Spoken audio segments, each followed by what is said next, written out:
Pessoal, tudo bem com vocês? Espero que sim, né? Quem fala é o professor Carlinhos, professor de Química de vocês. Gente, olha só, hoje nós vamos dar início ao nosso estudo das funções inorgânicas, tá? Existem 4 funções inorgânicas, né? Os ácidos, as bases, os sais e os óxidos. Hoje nós vamos começar com as bases, tá bom? Vamos conhecer aqui um pouquinho o que é que são as bases, como é que se dá nome a uma base, as características das bases, tá bom? E aí na próxima aula a gente começa a falar sobre os ácidos, tá bom? E aí depois a gente marca uma aula sobre... a gente depois vai falar um pouquinho sobre algumas aplicações desses ácidos e dessas bases, tá certo? Então vamos lá, fiz aqui no TDzinho, né, eu ia fazer no slide, mas preferi fazer aqui no TD que eu achei melhor. Então, gente, pra gente começar, a gente tem primeiro que definir o que é uma função. A gente fala das funções inorgânicas, mas a gente tem que se perguntar o que é uma função química, né? Uma função química é um conjunto de substâncias que tem características químicas semelhantes. Ou seja, quando eu falar para vocês sobre ácidos, os ácidos, todas as substâncias que são ácidas, elas possuem algumas características semelhantes. Como assim, professor? Todos os ácidos são iguais? Não, né? Nem da mesma forma as bases. A gente vai ver aqui que existem várias bases diferentes, mas todas elas têm características em comum. Por quê? Porque todas essas substâncias, por exemplo, a soda cáustica e o hidróxido de magnésio, são duas substâncias diferentes, mas ambas pertencem à mesma função, ou seja, elas são classificadas como substâncias básicas, tá? Então, toda substância, um conjunto de substâncias que tem características químicas parecidas, semelhantes, pertencem à mesma função química, tá? E a primeira função que a gente vai estudar é a função bases, tá bom? Isso a gente vai estudar a definição de Arrhenius, tá bom? Arrhenius foi um gigante da química, né? O terceiro prêmio Nobel de Química do mundo em 1903, tá? E Arrhenius foi um dos primeiros cientistas a falar sobre ácidos e bases, né? As definições mais conhecidas de ácidos e bases é a definição de Arrhenius. Não é a única, tá? Existem definições mais complexas, como a definição de Brodson-Lowry e a definição de Lewis, tá? Mas a gente vai ficar com a mais simples, que é a definição de Arrhenius, tá bom? Antes da gente falar o que é que são as bases, a gente precisa entender o que é o conceito de dissociação iônica, tá? Dissociar significa separar íons.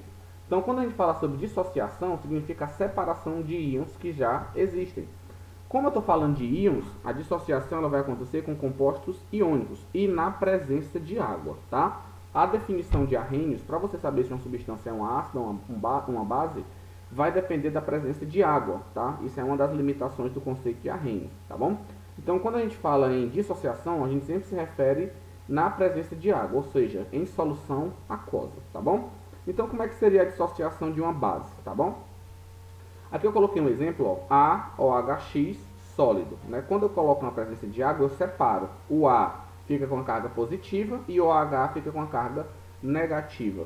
Como assim, Carlinhos? Vou dar um exemplo para vocês. Ó, aqui eu tenho o NaOH. Então, quando eu coloco ele na água, então vou colocar aqui, ó, mais água líquida, setinha. O que é que vai acontecer? Eu vou separar os íons que já existem aqui. Que íons são esses? Sempre o primeiro elemento é o positivo e o segundo é o negativo. Então, no caso aqui, Na é positivo, OH vai ser negativo. Então, vou separar assim, ó, Na mais aquoso, porque está dissolvido em água, mais OH menos aquoso também, porque ele também está dissolvido em água. Esses sinais, gente, eles ficam em cima, tá? Vou colocar eles em cima aqui para vocês. Deixa eu colocar aqui a carga em cima. Pronto. Na mais, OH menos. O que foi que eu fiz?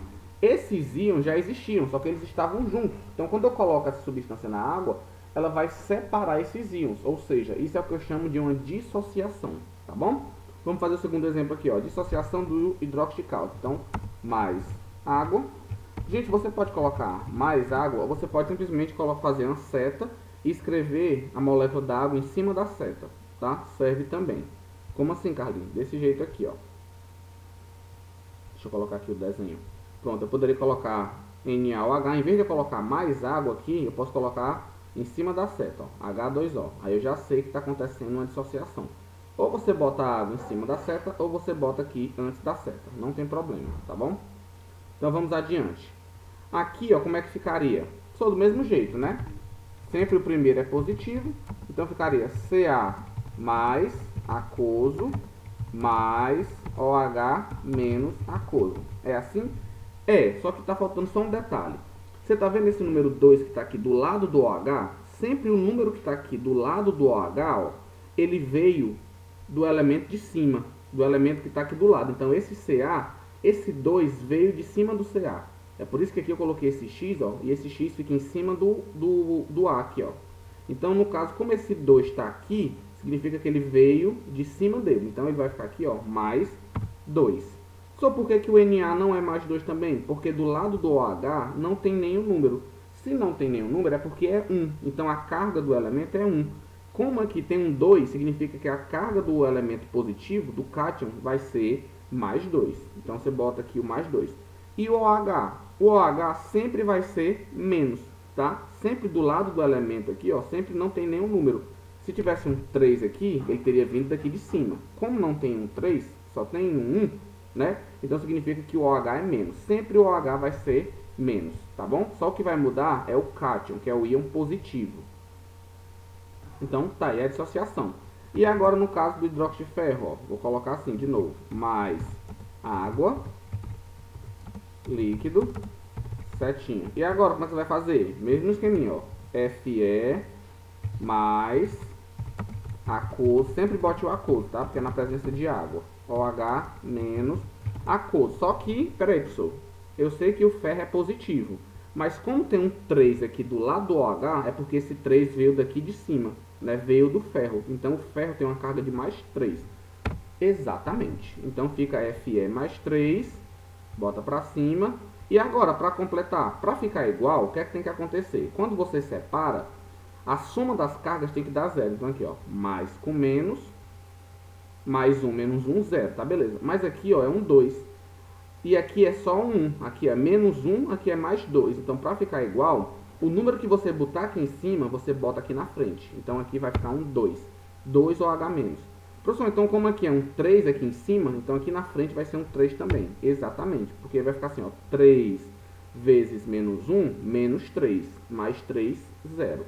Ah, então sempre o número que ficar aqui na carga positiva, eu coloco ele aqui na frente também. Exatamente. Isso é uma dissociação, tá bom? E aí, com base nisso, a gente vai definir o que é base. O que é uma base, de acordo com Arrhenius? Base são espécies químicas que, na presença de água, sofrem dissociação, né, e vão produzir como único ânion a hidroxila. Se você ver, ó, todas essas substâncias aqui, NaOH, CaOH2, FeOH3, todos eles, quando eu boto em contato com a água, sempre eles liberam o cátion, que é o positivo. O cátion é diferente, mas todos eles liberam um único ânion, ou seja, uma única espécie negativa, que é o OH-. Então, toda substância que você bota na água e ela se separa e libera OH-, né, como único cátion, ela vai ser uma base, tá bom? Então, a gente vai classificar ela como uma base. O que caracteriza a base é a presença desse OH-, que é chamado de hidroxila, ou alguns livros mais antigos também podem chamar de oxidrila, tá bom? Então, agora que a gente já sabe o que é uma base, né, todo composto que na presença de água dissocia e produz o OH-, tá bom? Já dá até para saber porque na própria estrutura já tem o OH aqui, ó, tá bom? Então, quais são as características das bases? As bases são compostos predominantemente iônicos, tá? São sólidos na temperatura ambiente. Por serem iônicos, né, os compostos iônicos tendem a ser sólidos. Então, todas as bases, se você pegar soda cáustica e hidróxido de ferro, sempre eles se apresentam na forma de cristais, tá bom? A não ser que você dissolva em água, aí ele fica em solução aquosa. Por que o senhor colocou são predominantemente iônicos? Todos não são iônicos, não? Quase todas as bases são, mas existem compostos básicos que eles não são iônicos, eles são covalentes, mas é uma exceção.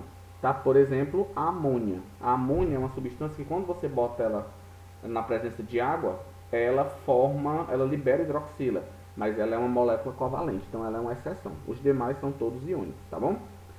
Toda vez que uma base reagir com ácido, vai formar um sal. Então, toda vez que uma base entra em contato com um ácido, eles reagem para formar um sal. Da mesma forma que um ácido reage com uma base, também para formar o sal.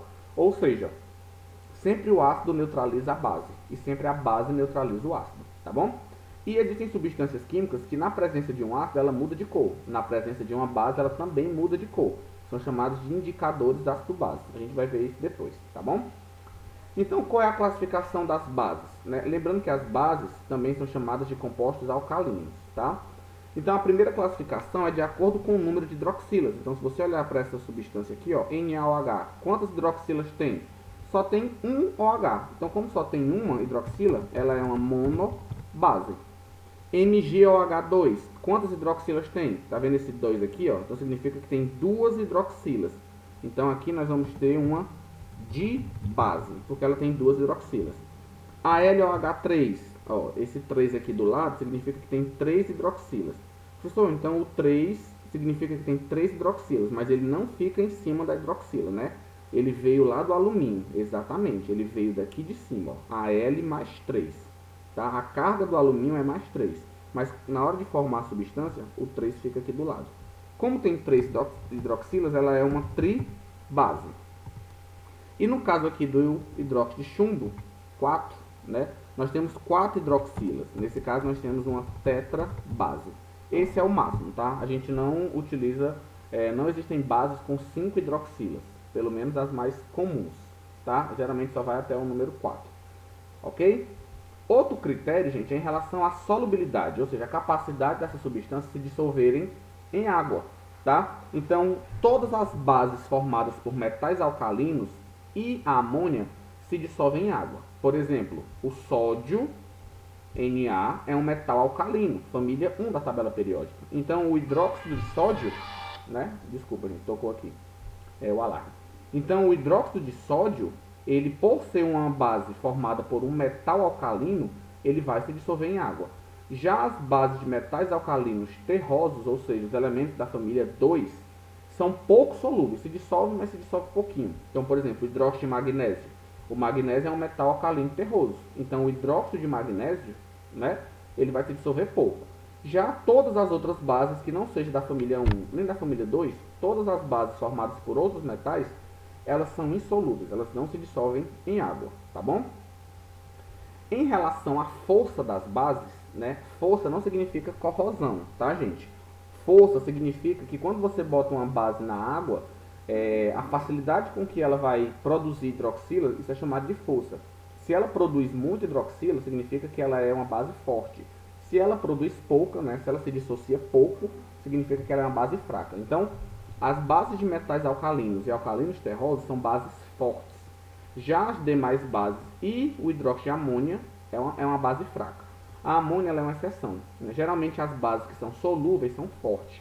A amônia é a única substância alcalina que ela é solúvel, mas ela é uma base fraca. Tá bom?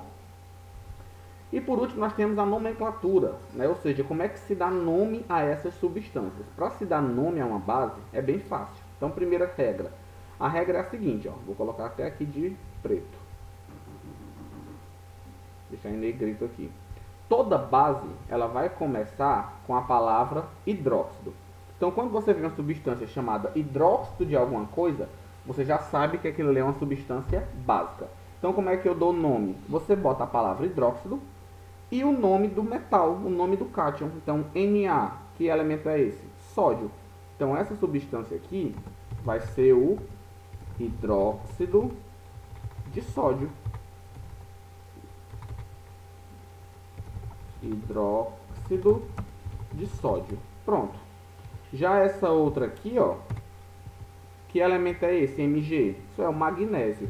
Então o nome dele vai ser hidróxido de magnésio. Professor, e esse 2? Não precisa de colocar não? Hidróxido de magnésio 2. Não precisa porque o magnésio ele só consegue formar compostos com carga mais 2. Se existisse outra base também com magnésio, só que fosse o magnésio com a carga de mais 3, aí você teria que indicar, como eu vou já mostrar para vocês aqui embaixo. Como o magnésio só consegue formar bases com o número 2, né, com a carga de mais 2, então não precisa indicar. Porque quando eu falo hidróxido de magnésio, eu já sei que é o magnésio MgOH2. O alumínio só pode formar bases com carga 3. Então aqui eu só boto hidróxido de alumínio. Então é muito fácil você dar um nome para uma base, né? E essa daqui, ó, esse elemento aqui é o cálcio. Então esse daqui, ó, o OH, a hidroxila, né, é o nome hidróxido e o elemento cálcio. Então aqui é o hidróxido de cálcio, tá bom? Esse é o hidróxido de cálcio. Show? Então vamos adiante. Agora nós vamos fazer o seguinte, deixa eu deixar até de vermelho aqui, para você ver a nomenclatura. Dá certo. E por último, gente, nós temos o seguinte: se porventura você for dar nome a uma base e essa base for formada por um elemento que forma duas substâncias diferentes, aí a regra já vai ser diferente. Por exemplo, aqui, ó, eu tenho FeOH2 e eu tenho FeOH3. O Fe é o ferro. Você não pode simplesmente falar hidróxido de ferro. Por quê? Porque existe o ferro 2 e existe o ferro 3. Então existe o hidróxido de ferro formado com o ferro que tem uma carga de 2 e existe o hidróxido de ferro com a carga de mais 3. Então, para diferenciar, quando um metal formar duas bases diferentes, aí você vai ter que dizer qual é a carga. Então, nesse caso aqui, ó, FeOH2. Você sabe que esse 2 veio lá de cima, veio lá do ferro. Então, o ferro estava com a carga de mais 2. Então, o nome dessa substância vai ser hidróxido. Começa com a palavra hidróxido, bota o nome do elemento, hidróxido de ferro. Só que como ele tem uma carga 2, então você bota entre parênteses e algarismo romano, ó, 2. Então, esse é o hidróxido de ferro 2, tá bom? Já nesse aqui de baixo, como tem um 3, aí você agora tem que indicar. Esse é o hidróxido de ferro 3. Hidróxido de ferro 3, tá bom? Eu não posso colocar só hidróxido de ferro? Não, porque o ferro pode formar duas bases diferentes. Da mesma forma, o estânio. O estânio, ó, o SN é o elemento químico estânio, é o metal estânio, tá? O estânio, ele pode formar tanto o SnOH4, como ele também forma o SnOH2. São duas substâncias diferentes, tá? São bases com características diferentes. Professor, mas não é formada por estânio? É, só que o estânio está com a carga de 2 e o outro está com a carga de 4. Como você tem aqui o mesmo elemento formando duas bases diferentes, você tem que indicar a carga, é obrigatório. Então aqui vai ficar como? Vai ficar hidróxido de estânio 4 e o de baixo vai ficar hidróxido de estânio 2, tá bom? Pronto, então vai ser dessa maneira, tá certo? Professor, quando é que eu vou saber que o elemento forma mais de uma base ou não? Nas provas de vocês eu vou indicar, tá bom? Como ainda estamos no 8º ano, né?